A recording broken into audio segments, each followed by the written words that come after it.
With Netflix and Paramount fighting to buy Warner Brothers, Warner Brothers really does get to live out the American dream. That based off of the hard work of others and their own incompetence, they get to go home billions of dollars richer. And I think that the one franchise that's going to see the greatest shakeup from the selling would have to be the DCU. Because James Gunn has been off to such a, shaky start that even if Warner Brothers wasn't being sold, James Gunn's job security may still be in jeopardy. And the biggest reason for that is how DC went all out for Superman, pulling out all the stops, and it still underperformed at the box office, leaving little cultural impact. And piece of financial advice for you, James: make a better Superman movie, and you'll make more money. But to be fair to him, Superman wasn't some horrendous mega flop either, so there still is a way to turn this franchise around. So what does James Gunn do to follow it up? Does he use a character with a proven track record like Batman or Wonder Woman for his next movie? No. He just digs himself into a bigger hole, making his second movie, Supergirl, which will undoubtedly perform worse than Superman. Now, don't get me wrong, there's obviously nothing inherently bad about doing a Supergirl movie, but timing is everything.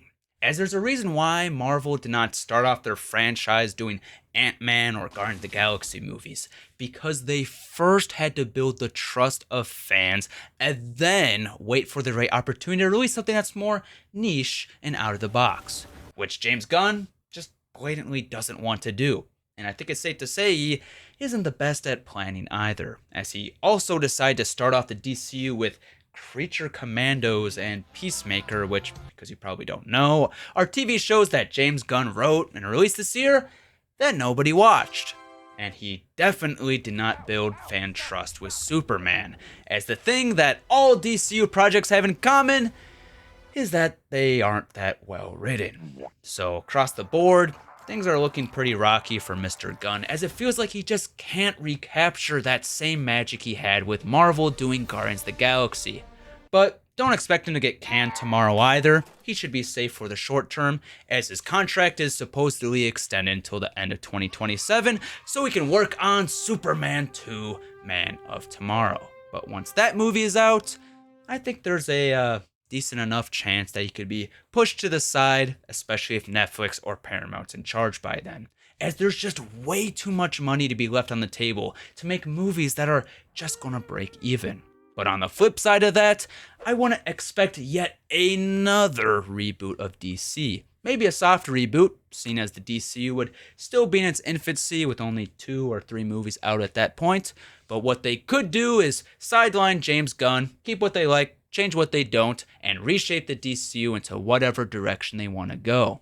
And we can cross our fingers and pray that it's for the better, and we can exit this never-ending cycle of slop. Thanks for watching DUCKFINDER on YouTube. For more premium content, subscribe.